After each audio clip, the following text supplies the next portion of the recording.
Hello hi नमस्कार विद्यार्थियों, welcome back to our YouTube channel जिसका नाम है स्टडी विद अनुप्रिया। आज जैसा कि हम लास्ट दो वीडियोस में एग्रीगेट डिमांड का चैप्टर कर रहे हैं, ये वीडियो भी उसी के कंटिन्यू में ही है। दो वीडियो में हमने डिमांड के बारे में जाना, कंजप्शन के बारे में जाना, सेविंग्स के बारे में जाना। आज हम आगे बढ़ते हैं और आगे बढ़ने से पहले आई होप आप बहुत अच्छे से प्रैक्टिस कर रहे हैं, आप बहुत अच्छे से पढ़ाई कर रहे हैं, अपने प्री बोर्ड की अच्छे से तैयारियां कर रहे हैं। और लास्ट वीडियो में भी मैंने कहा था कि प्री बोर्ड जो है वो बहुत ज़्यादा ज़रूरी है, मॉक टेस्ट है वो बहुत ज़्यादा ज़रूरी है। रीज़न बिहाइंड वो आपको हेल्प करेंगे आपके जो टीचर्स हैं उनसे वैल्यूएबल कमेंट्स रिसीव करने के लिए और प्रैक्टिस करने के लिए। और उस माहौल में बोर्ड के एग्जाम में 3 आवर्स में जब आप बैठेंगे पढ़ने, तो तब आपको कैसे परफॉर्म करना है ये उसका एक तरीके से मिमिक होगा। दैट्स वाई आप प्लीज सीरियस लीजिए, सीरियसली अटेंड कीजिए। ऑल्दो इसके नंबर्स नहीं लगते हैं, स्टिल आप इसको थोड़ा सा सीरियस लीजिए। ओके, टाइम वेस्ट ना करते हुए हम आगे बढ़ते हैं। और आगे बढ़ने से पहले अगर आपने मेरा चैनल सब्सक्राइब नहीं किया है और अगर आप नए हैं तो प्लीज़ आप मेरा चैनल सब्सक्राइब कर दीजिए। और अगर आप ऑलरेडी हमारे चैनल के साथ जुड़े हुए हैं इस जर्नी के साथ जहां आपके मार्क्स बढ़ने वाले हैं, उसके लिए आप इस सेशन को प्लीज़ लाइक कीजिए और शेयर कीजिए। ओके, सो आज जो हम टॉपिक डिस्कस करेंगे वो होगा कंजप्शन। कंजप्शन के बारे में हम और बातें आज डिस्कस करेंगे, जितनी हमने करी है उससे भी आगे हम इस पे डिस्कस करेंगे। ओके, आज का पहला टॉपिक होगा जो होगा एवरेज प्रोपेंसिटी टू कंज्यूम, जिसको हम हिंदी में कहेंगे औसत उपभोग प्रवृत्ति। ओके, ये क्या है? एपीसी, जिसको मैं अब शॉर्ट में एपीसी बोलूंगी। एपीसी क्या है? एपीसी एक रेशियो है। एपीसी एक रेशियो है, ratio between income and consumption. यानी आपकी इनकम में से आप क्या खर्च कर रहे हैं, उसमें आपका बिहेवियर कैसा है, आपका पैटर्न कैसा है कंजप्शन का, वो शो करता है एपीसी। एपीसी एक रेशियो है between Y and C. Y denote for income and C denotes for आपकी कंजप्शन। एपीसी का जो फॉर्मूला होता है वो होता है सी बाय वाई। ठीक है, हमको रेशियो निकालनी है तो सी बाय वाई इसका फॉर्मूला होगा। ओके, इसके भी कुछ कैरेक्टरिस्टिक्स होती हैं, इसके भी कुछ प्रॉपर्टीज होती हैं। आप एक बार हम उन प्रॉपर्टीज को देख लेते हैं। सबसे पहली जो प्रॉपर्टी है, ये जो प्रॉपर्टी है ये जो कंजप्शन है, कंजप्शन के जो कैरेक्टरिस्टिक्स होती है, जो नेचर होता है कंजप्शन का, उसी से रिलेट करती है। और वो चीजें हमने लास्ट वीडियो में बहुत अच्छे से डिस्कस की थी। अगर आपने वो वीडियो नहीं देखी है तो आप प्लीज वो वीडियो एक बार देख लीजिए। ठीक है, हमने बात किया था एक बात, ये अगर सी बाय वाई है, ठीक है, तो APC can not be zero. ये कभी भी जीरो नहीं होगी। Reason behind, consumption can not be zero, consumption can not be zero, hence APC can not be zero. ठीक है, सेकंड हम बात करते हैं कि ये एक से जो सेकंड पॉइंट होगा इसका कि जो एपीसी है वो एक से बड़ी भी हो सकती है, एक से छोटी भी हो सकती है और एक के बराबर भी हो सकती है। यानी एपीसी क्या है? APC can be 1। कब 1 होगी? जब सी और वाई बराबर होगा। ठीक है, जब आप अपना जितना कमाएंगे उतना आपने खर्च कर दिया तो आपकी एपीसी 1 होगी। तीसरा, एपीसी बड़ी हो सकती है 1 से। वो कब होगी? जब आपका कंजप्शन ज्यादा है आपकी इनकम से। पॉसिबिलिटी है ना कि आपका इनकम कम और आपका कंजप्शन ज्यादा है? जी बिल्कुल है। फोर्थ है, जब आपकी एपीसी 1 से छोटी होगी। ये सिचुएशन कब होगी? जब आपका कंजप्शन कम होगा और आपकी इनकम ज्यादा होगी। इसी के साथ पहला पॉइंट था कि कभी जीरो नहीं हो सकती, और अगर जीरो नहीं हो सकती तो एपीसी कभी नेगेटिव भी नहीं हो सकती, क्योंकि कंजप्शन आपका कभी भी नेगेटिव नहीं होगा। और जैसे जैसे आपकी इनकम बढ़ेगी, और जैसे जैसे आपकी इनकम बढ़ेगी, वैसे वैसे जो है आपकी एपीसी घटती रहेगी। यानी जो एपीसी है वो इनकम के इनवर्स में प्रोपोर्शनेट है। हमको यहां समझ आया, फॉर्मूला समझ आया। फॉर्मूला क्या है? APC is equal to C by Y, और उसकी कुछ कैरेक्टरिस्टिक्स है। ठीक है, ये एमसीक्यू पूछा जा सकता है कि एपीसी जीरो हो सकती है नहीं हो सकती, माइनस हो सकती है नहीं हो सकती, ये चीजें पूछी जा सकती है, इसलिए आप इन्हें देखिए। नेक्स्ट जो टॉपिक है वो हमें कंजप्शन से ये उठाना है, जो कि है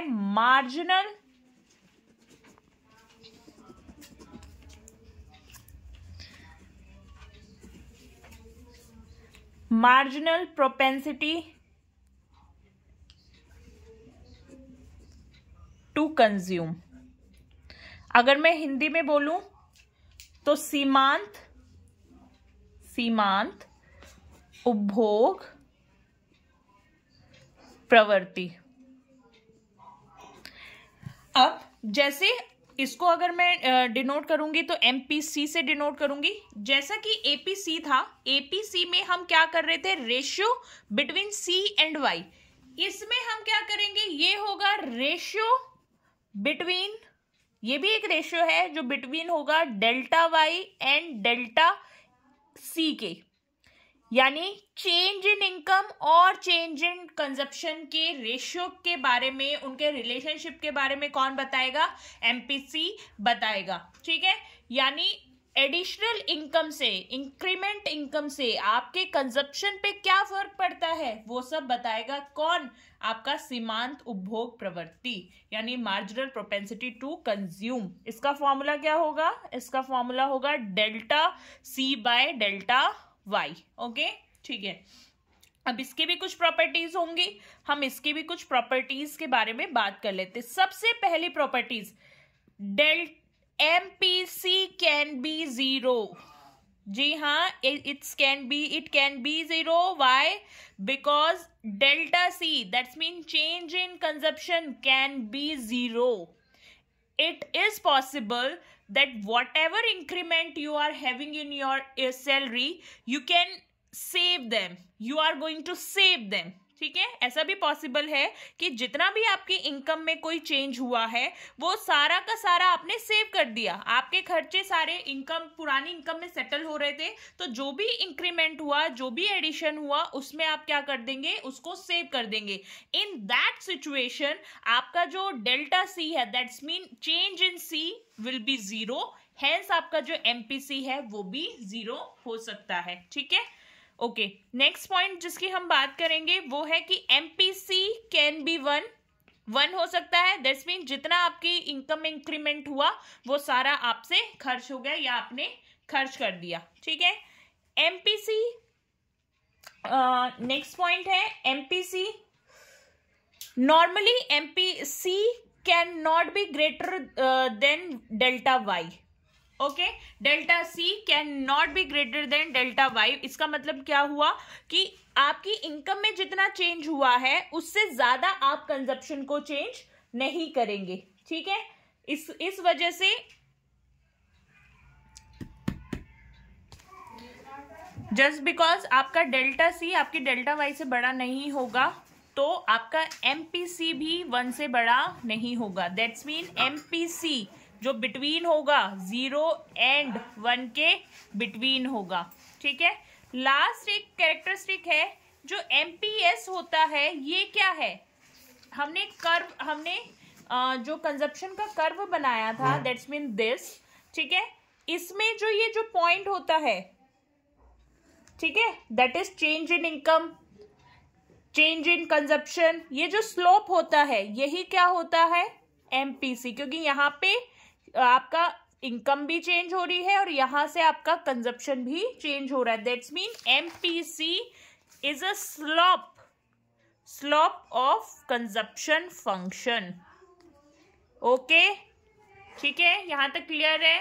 ठीक है, स्लोप को अगर हिंदी में बोलूं तो ढलान बोलते हैं, कि किसी भी वक्र जो उपभोग का जो वक्र होता है, इसमें उपभोग के वक्र का जो ढलान होता है, ये ऐसे क्यों है, ये मतलब ऐसे क्यों नहीं है या ऐसे क्यों नहीं है, ये जो ढलान होता है ये कितना ढलेगा, वो उसको कहते हैं आप स्लोप, और इसका जो स्लोप होता है वो एमपीसी के बराबर होता है। आई होप आपको कंजप्शन का ये क्लियर है, जिसमें हमने एवरेज प्रोपेंसिटी टू कंज्यूम की बात की है और एवरेज और मार्जिनल प्रोपेंसिटी टू कंज्यूम की बात की है।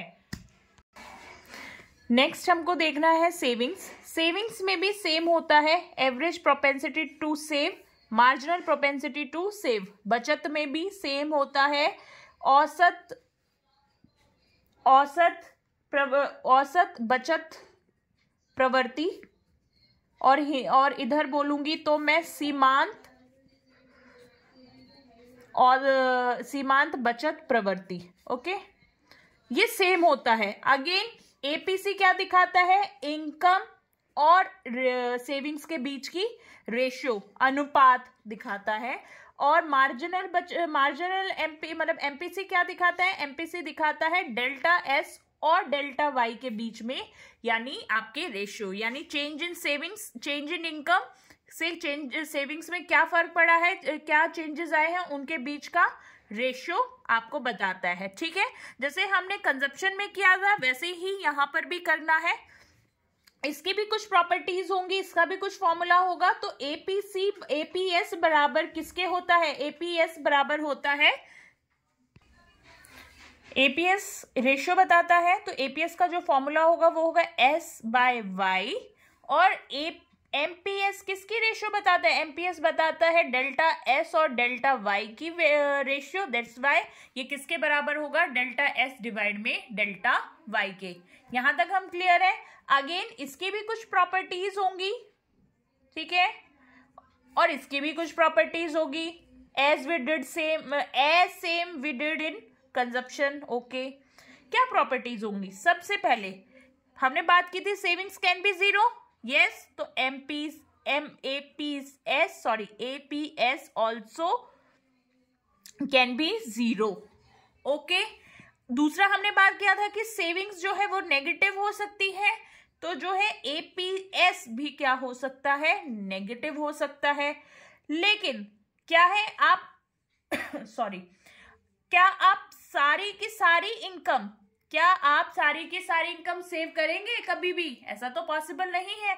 दैट्स मीन जो एपीएस है वो कभी भी 1 के बराबर नहीं होगा, this can not be equal to 1।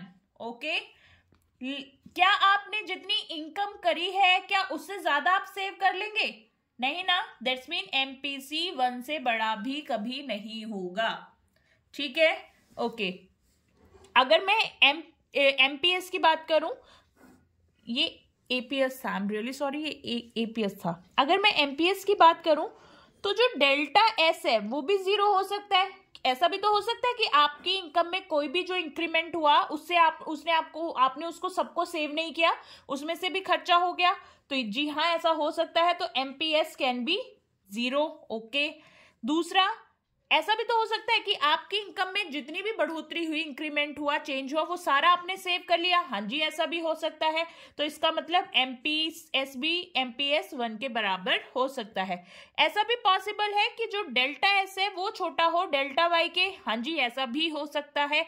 और लास्ट ये क्या है, ये स्लोप है किसका, सेविंग कर्व का। ये स्लोप किसका है, ये स्लोप है सेविंग कर्व का। ये है ढलान किसकी, बचत की, बचत वक्र की। ठीक है, हम यहां तक क्लियर है, बहुत छोटे कॉन्सेप्ट है। ठीक है, अब बात कर लेते हैं रिलेशन की। Relation between APC and APS. APC जमा में एपीएस ऑलवेज इक्वल टू 1। ये दोनों मिलके 1 के बराबर होती हैं। कैसे बराबर होती है, एक थोड़ा सा डेरिवेशन है वो हम देख लेते हैं। ये होती है एपीसी का फॉर्मूला क्या होता है? C by Y. एपीएस का फॉर्मूला क्या होता है? S by Y. दोनों को प्लस करें तो C plus S by Y, और कंजप्शन और सेविंग को प्लस कर दे तो क्या बनता है? इनकम बन जाती है। इनकम डिवाइड में income, that's mean 1। Okay, same अगर हम एमपीसी और एमपीएस का अगर हम कोई रिलेशन देखें तो सेम वे में ये होता है delta C by delta Y. Again ये किसके बराबर होता है? Delta S by delta Y. Delta C plus delta S divide में डेल्टा वाई, ये डेल्टा वाई बन गया, और डेल्टा वाई डिवाइड में डेल्टा वाई 1, दैट्स मीन ये भी किसके बराबर होगा? ये भी 1 के बराबर होगा। इसका ये मैंने इसलिए बताया है, ये बहुत इंपॉर्टेंट है। इस चैप्टर के जब भी आप न्यूमेरिकल सॉल्व करेंगे या जब भी हम न्यूमेरिकल सॉल्व करेंगे तो इसका बहुत ज्यादा इस्तेमाल होगा। डायरेक्ट क्वेश्चन आ सकता है, इनडायरेक्टली यूज होगा, भर के इन दो चीजों का इस्तेमाल होगा ही होगा। आई होप यहां तक हम सारे क्लियर हैं। आज हमने क्या पढ़ा है? आज हमने पढ़ा है कंजप्शन में marginal propensity to consume and